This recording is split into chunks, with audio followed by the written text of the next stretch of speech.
Kalau pepuyu itu yang dibilang Sultan yang beli itu dasarkan kalau yang besarnya aja dasar mahal. Jadi harganya ada yang tinggi, ada yang tengah, ada yang rendah juga. Tapi kalau dirata-ratakan tetap mahal gitu. Kalau kita mau jual yang A-nya aja dasar 100-150 ribu pun laku.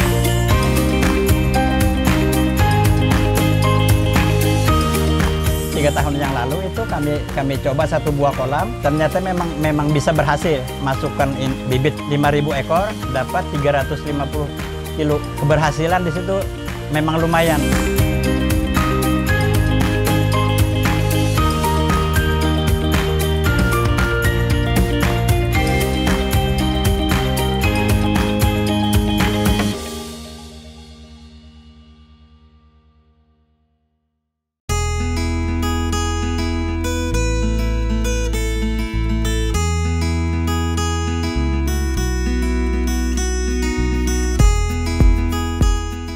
Lain ladang, lain ilalang.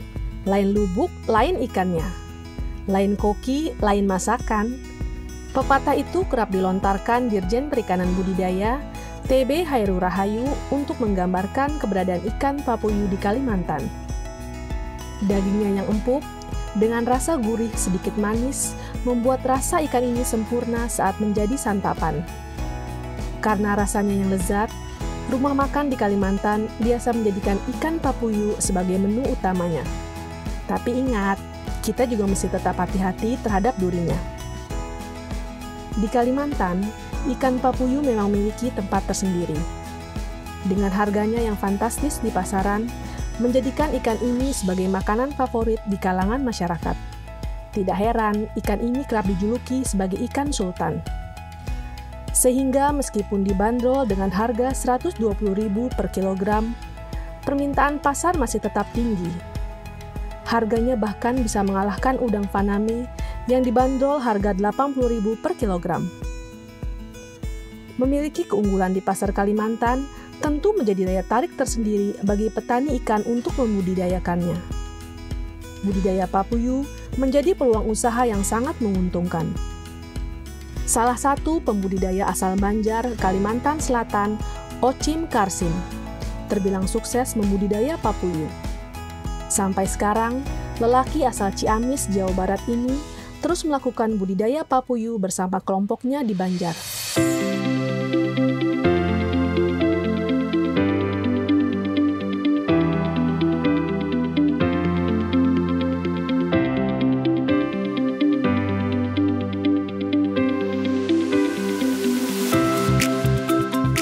Ya kebetulan di sini agak lama waktu itu saya melihat-lihat kan. Ternyata di sini rame di perikanan nih. Saya lihat-lihat prospeknya bagus untuk bisnis perikanan lah, pembibitan terutama. Kenapa saya ambil pembibitan? Karena modalnya bisa kecil. Kalau modal pembibitan ini kecil, perputarannya cepat daripada pembesaran. Kalau pembesaran kan modalnya harus besar. Nah di situ saya mulai kerja sama orang, terus ya 7 bulan lah kerja sama orang kurang lebih. Habis itu pindah belajar mandiri gitu. Pertama kan kami ada nyewa juga kolam, ada juga ikut bos juga bagi hasil. Akhirnya ya 2 tahun berjalan kami bisa punya sendiri.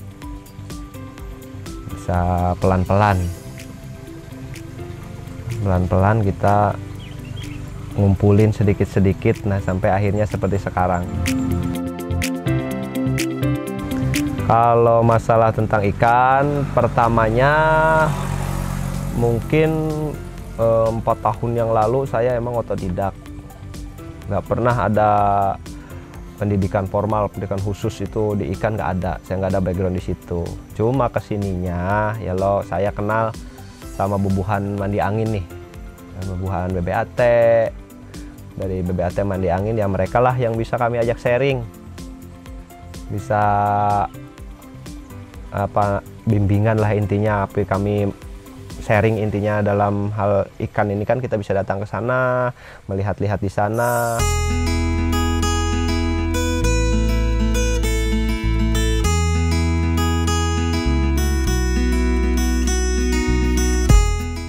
Saya pilih lokal itu pertamanya emang karena persaingan untuk di bisnis untuk ikan lokal ini kurang dibanding ikan-ikan yang umum kayak nila, kayak patin itu umum dimanapun ada.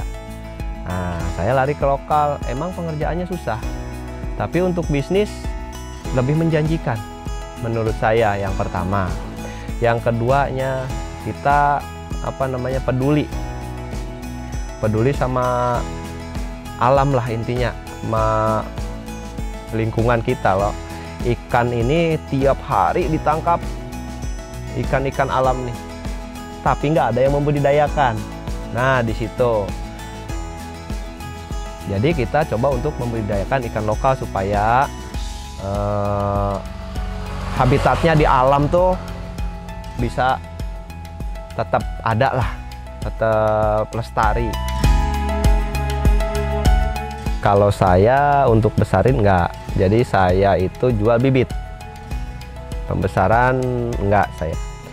Jadi saya beli induk, saya breeding. Kalau kita beli induk yang matang gonat, loh, langsung di breeding. Nah di breeding umur 1,5 bulan kita bisa jual bibit. Nah, di breeding 1,5 bulan bisa jual bibit. Nah gitu. Lalu kan induknya kan kita pelihara lagi. Nanti kan setelah 2-3 bulan lagi matang lagi, suntik lagi gitu, breeding lagi.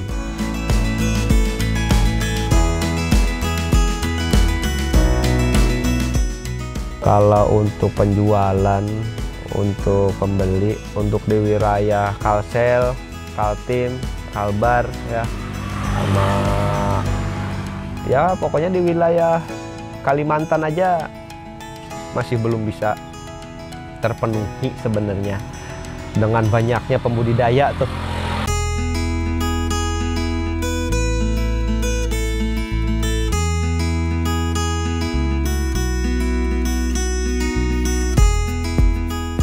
Sekitaran 2 tahun ini hanya booming pepuyuh. Yang lalu enggak, biasa aja dulu.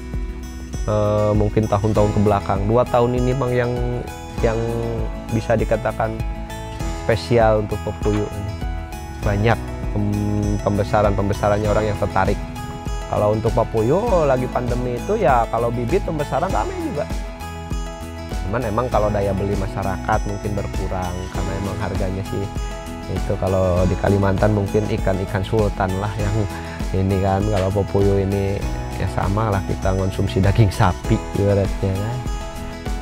Jadi kalau kita beli misalkan induk pepuyuh, kalau misalkan dari BBAT lah kita beli loh paketan.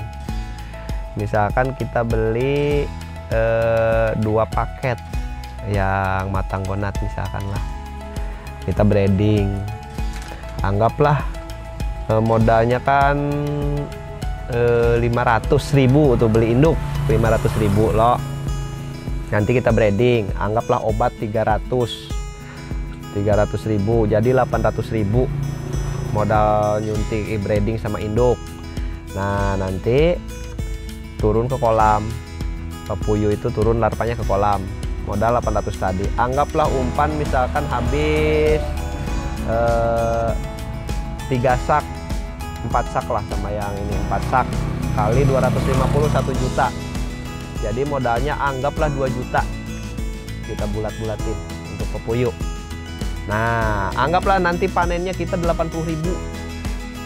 Baguslah kita hitunglah 80.000 ini dari berbagai ukuran 23, 34, 35, 46. Dari mulai harga Rp120 sampai harga Rp250. Anggap rata-ratain 150. Kita bicara enak, kalikan 80 tadi. Nah berapa? 9 juta berapa? 80.000 kali 150.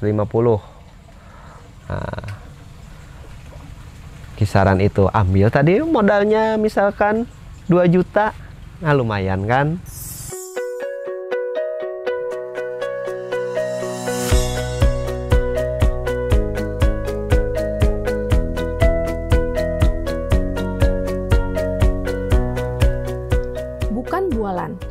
budidaya ikan papuyu memang sangat menguntungkan.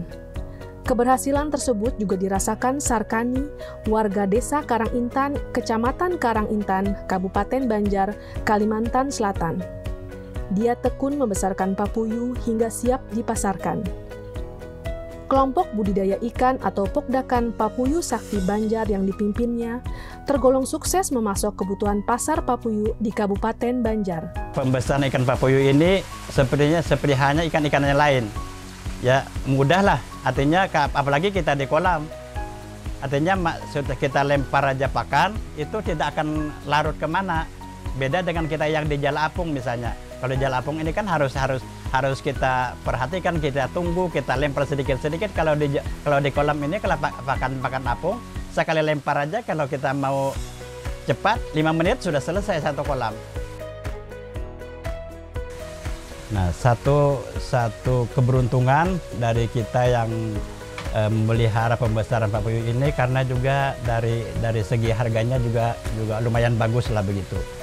Dari grade A bisa mencapai harga 75, yang B bisa 45 dan yang C juga 25. Dibanding dengan ikan-ikan lain, papuyu ini juga termasuk makanan dari favorit masyarakat kita Kalimantan Selatan. Kalau kita lihat kemarin dalam satu kolam itu rata-rata hampir 350 kilo. Nah itu kan kalau kita lihat samping ini kan kemarin 650 kilo satu kolam. Nah kolam yang kecil-kecil itu kemarin ada yang 400 kilo, 450 ada, cuma itu rata-rata hampir 300 kilo kemarin satu kolam. Satu kolam ukuran ada yang 10 kali 15, ada yang 10, kan kolam kita kan variasi, nggak besar merata gitu. Nah jadi kita masukkan bibit itu sesuai dengan besarnya kolam kemarin. Makanya kan kita kalau kita ambil rata-rata lah kemarin. Nah barangkali itu sudah bisa kita kalkulasi berapa jumlah ton kemarin yang tahun 2021 kemarin. Sebab kan kita juga ada sedikit perhitungan lah kalau kita masukkan bibit kan. Misalnya kita prediksi, misalnya kita jangka nanti waktu panen di bulan 12 atau di bulan 1 misalnya. Nah jadi kita hitung mundur bulan berapa kita harus naruh bibit yang banyak gitu. Nah supaya nanti waktu kita panen sesuai dengan kita prediksi misalnya tahun ini akan kemarau, harga papuyu akan lebih bagus lagi. Nah itu misalnya karena apa? Karena kita yang budidaya ini sangat berpengaruh dengan ikan tangkapan yang alami. Nah di situ kendalanya.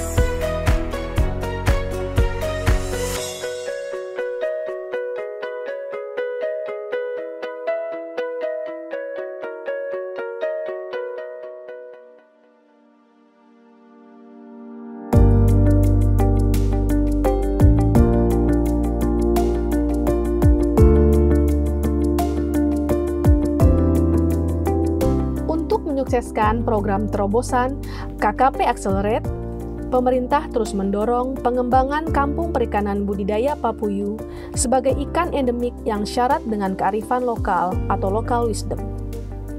Kedepan, kampung perikanan berbasis kawasan yang dicanangkan Direktorat Jenderal Perikanan Budidaya dapat menjadi motor penggerak ekonomi berbasis kearifan lokal.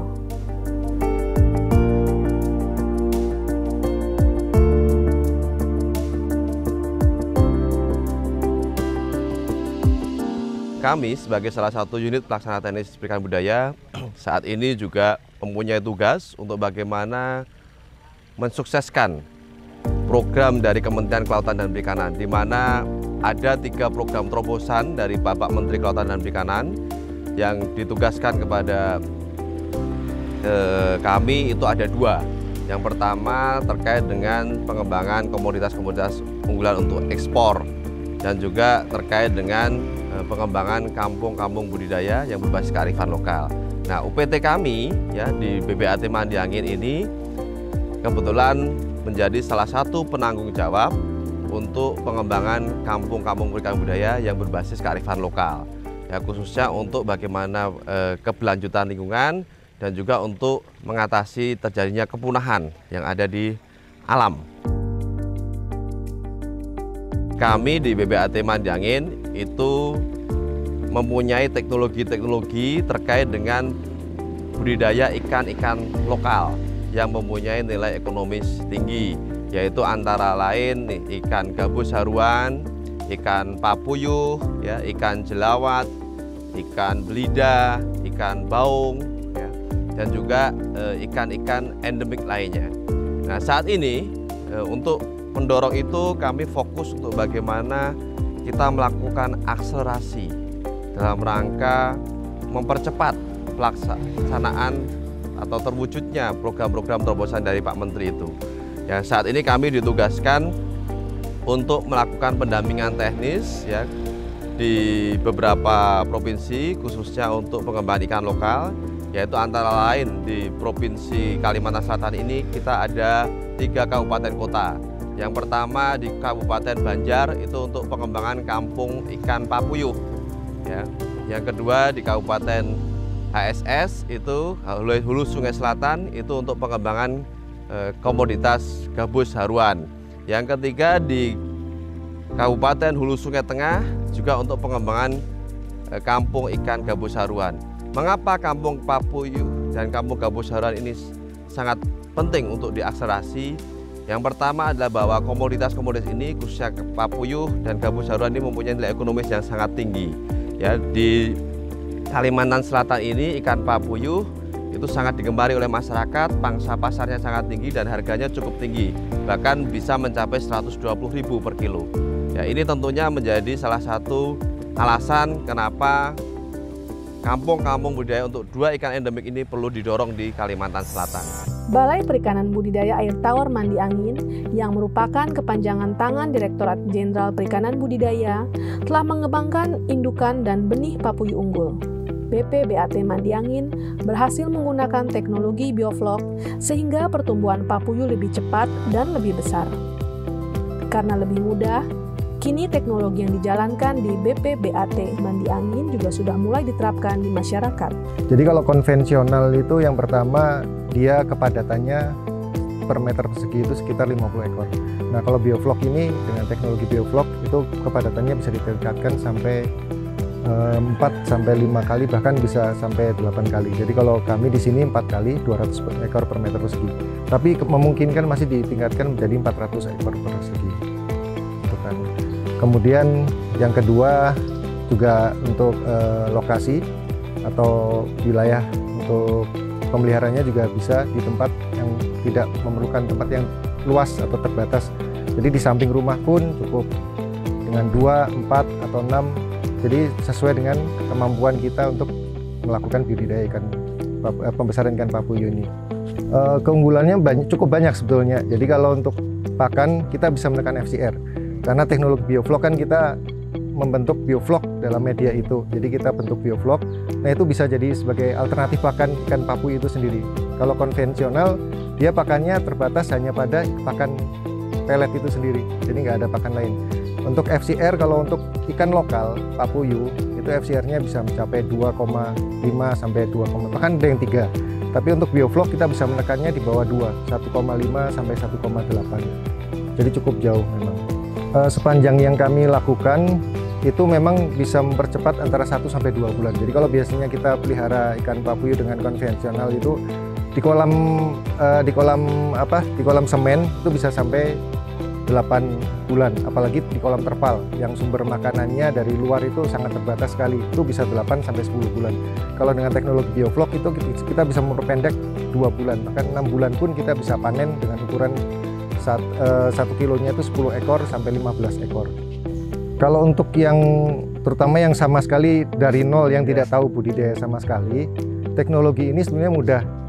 Sangat mudah sekali, jadi cuma memerlukan kesabaran kita saja. Jadi kalau mau belajar teknologi bioflok itu bisa datang ke tempat kami, magang gratis tanpa dipungut biaya. Jadi silahkan nanti kami bimbing. Dalam waktu 2 minggu sampai 1 bulan sudah, insya Allah sudah bisa menguasai. Karena memang sangat mudah. Yang penting tahu cara bagaimana mengolah atau menjadikan media menjadi bioflok, kemudian manajemen pakannya bagaimana. Ikan papuyuh beda dengan yang lain. Ikan papuyuh itu sistem makannya dia ad libitum, artinya kita kasih makan sampai kenyang, walaupun dengan presentasi yang sudah kita tentukan. Tidak seperti ikan lain yang sudah ditentukan langsung makan tinggal, tapi memang perlu untuk pemberian makannya itu memerlukan kesabaran yang cukup lah, ya. Jadi kita kasih makan gitu. Jadi kalau untuk teknologi bioflok ini, pembesaran ikan papuyuh teknologi bioflok, untuk benih yang kami sarankan untuk mulai pembesaran itu minimal 5 cm. Tapi yang paling bagus itu 6-7 cm. Itu yang paling bagus. Kenapa ukuran seperti itu, ukuran 5-7, atau kalau kami saran kami itu 6-7. Oh ya, mohon maaf, dengan catatan benihnya itu pun ukuran 6-7 itu maksimal umurnya 3 bulan semenjak dia netas. Jadi kita harus tahu spesifikasi dari benih itu sendiri. Boleh kita tanyakan ke penjual benih umurnya berapa, jangan lebih dari 3 bulan. Kalau lebih dari 3 bulan sebaiknya kita, karena dengan 3 bulan itu maksimal 3 bulan, ukuran 6-7 kita berharap ikan papuyuh yang kita pelihara itu sebagian besar betina. Karena ikan papuyuh yang lebih cepat besar ikan betinanya, bukan ikan jantan. Kalau ikan jantan lambat sekali besarnya. Jadi yang kita perlukan untuk pembesaran itu benihnya ikan betina papuyuh, yaitu dengan harapan 3 bulan ukuran 6-7 itu adalah sebagian besar betina. Itu untuk pembesaran ikan papuyuh. Jadi kalau untuk pembesaran ikan papuyuh, memang papuyuh itu sifatnya dia binatang ikan yang omnivor, sifatnya memakan segala. Tapi cara makannya pun kita manajemen pemberian makannya berbeda dengan ikan yang lain. Jadi kalau untuk ikan papuyuh kita berikan secara ad libitum, artinya kita beri sampai kenyang. Jadi nggak langsung kita beri banyak langsung, tapi kita beri sedikit demi sedikit. Kemudian kita lihat sampai respon ikan papuyuh itu kurang makannya. Begitu respon kurang, stop, kita berhenti. Untuk pemberian makannya bisa kita lakukan dalam satu hari itu 3-5 kali. Misalnya kalau 3 kali, pagi, siang, sore, atau pagi, sore, malam boleh. Atau 4 kali, pagi, siang, sore, malam, atau 5 kali pun boleh. Kalau untuk ikan papuyuh yang dipelihara dengan sistem teknologi bioflok, itu yang biasa kami lakukan itu dia cukup sampai 2% biasanya sudah kenyang dalam satu hari dari berat biomasa. Sedangkan untuk konvensional tanpa bioflok sampai 5% pun dia masih respon pakannya masih bagus. Jadi itu pun kadang-kadang kita batasnya 5% karena untuk menghemat biaya pakan. Kalau ikan papuyuh itu dari yang ukuran kecil sampai besar itu sangat beragam. Jadi untuk sistem panennya pun tidak langsung. Jadi bisa bulan ini kita grading, yang besar yang sudah ukuran konsumsi kita panen, yang masih ada itu langsung kita pindah ke tempat lain untuk dibesarkan lagi. Bisa 2-3 bulan baru habis. Untuk teknologi bioflok yang perlu diperhatikan selain benih dan pakan itu biofloknya sendiri. Jadi media biofloknya itu sendiri. Jadi kita tidak cuma awal bikin media bioflok, kemudian kita tebar benih, kita pelihara, tapi selama pemeliharaan media bioflok perlu kita pelihara. Salah satunya dengan penambahan biang vlog namanya. Nah itu ada caranya, tidak sulit, sangat mudah sekali. Cuma dengan 2 bahan cukup, itu setiap 1 minggu sekali, 7 hari sekali, itu kita kasih media biang vlog itu untuk penumbuhan, mempertahankan vlognya itu sendiri. Kemudian yang tidak kalah penting itu pembuangan limbah. Ada limbah-limbah sisa pakan atau feses yang tidak termanfaatkan oleh bakteri, diolah menjadi bioflok, itu akan mengendap ke bawah. Itu harus kita buang seminggu sekali minimal, atau seminggu 2 kali minimal kita buang. Jadi kita buang cukup dengan membuka pembuangan selama 10-20 detik cukup, sampai air berubah warna menjadi bening lagi. Jadi kalau untuk pemeliharaan vlog sebetulnya sangat mudah sekali, tidak sulit, memang memerlukan kesabaran saja. Karena untuk mempertahankan vlog itu cuma perlu 2 bahan. Kalau kita molase sama probiotik cukup itu kita campur 2 bahan itu dengan air, kemudian kita fermentasi terbuka dengan aerasi selama 1 minggu sudah jadi. Nah itu untuk mempertahankan vlog, itu kita berikan ke medianya seminggu sekali, 2 liter mungkin atau 1 liter cukup, itu untuk mempertahankan vlog. Jadi mudah, cuma memang perlu kesabaran, ketelatenan, itu aja sebenarnya, ketelatenan. Kalau bioflok itu lebih ketelatenannya, bukan teknologi. Kalau teknologinya sangat mudah. Jadi dengan penambahan 2 bahan yang sederhana itu, molase pun bisa diganti dengan gula merah. Nah, probiotik untuk menambahkan bakteri, mempertahankan bakteri pembuat vlog itu. Sebenarnya lebih ke arah situ saja, bukan teknologi yang sulit. Untuk memuluskan program terobosan, KKP Accelerate tentu harus mendapat dukungan dari semua pihak, termasuk pemerintah pusat dan daerah.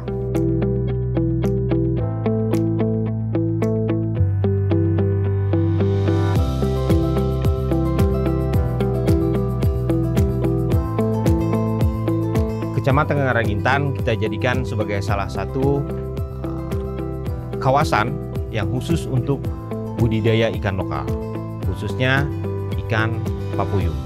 Kenapa papuyu? Karena papuyu menjadi salah satu konsumsi favorit dari masyarakat Kalimantan Selatan, Timur, dan Tengah. Kemudian dengan harga jual yang cukup tinggi, bisa mencapai 100 sampai 120 ribu per kilogram, ini menjadikan salah satu potensi untuk dikembangkan. Nah, selain daripada itu, market yang saat ini kita capai memang pada pasar regional. Pasar regional artinya di Kalimantan Timur, Kalimantan Tengah, dan Kalimantan Selatan sendiri. Nah, kedepannya dan harapan dari kami bahwa kampung papuyu ini dikembangkan secara inklusif. Artinya tidak hanya sebagai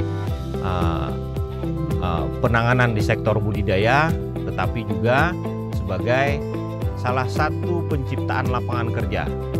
Kita menumbuhkan masyarakat-masyarakat yang ada di Kabupaten Banjar untuk berbudidaya ikan papuyu. Dengan dicanangkannya kampung papuyu ini juga diharapkan kita dapat melestarikan sumber daya ikan, khususnya ikan lokal, yaitu ikan papuyu, karena pada saat ini kondisi di sektor penangkapan cenderung menurun. Tidak salah, Kementerian Kelautan dan Perikanan menjadikan ikan papuyu sebagai ikan endemik Kalimantan Selatan yang akan diproduksi melalui program terobosan Kampung Budidaya Perikanan Lokal. Pasalnya, ikan papuyu memiliki nilai ekonomi yang tinggi dan sangat potensial jika dikembangkan untuk memenuhi kebutuhan pasar lokal. BPBAT Mandiangin secara teknis bertanggung jawab menjadi pendamping untuk mengembangkan ikan lokal, khususnya papuyu di wilayah Provinsi Kalimantan Selatan, agar bersama-sama dengan pembudidaya mengembangkan varietas unggulan. Dari segi ekonomi, potensinya cukup besar, terbukti dari data Badan Pusat Statistik bahwa ikan papuyu menjadi penyumbang inflasi di Kalimantan Selatan. Dengan demikian, Kampung Perikanan Budidaya diharapkan mampu menjadi mesin pertumbuhan ekonomi regional dan meningkatkan kesejahteraan para pembudidaya, serta terus menjaga lingkungan dengan meminimalisir ikan tangkapan yang dilakukan secara masif.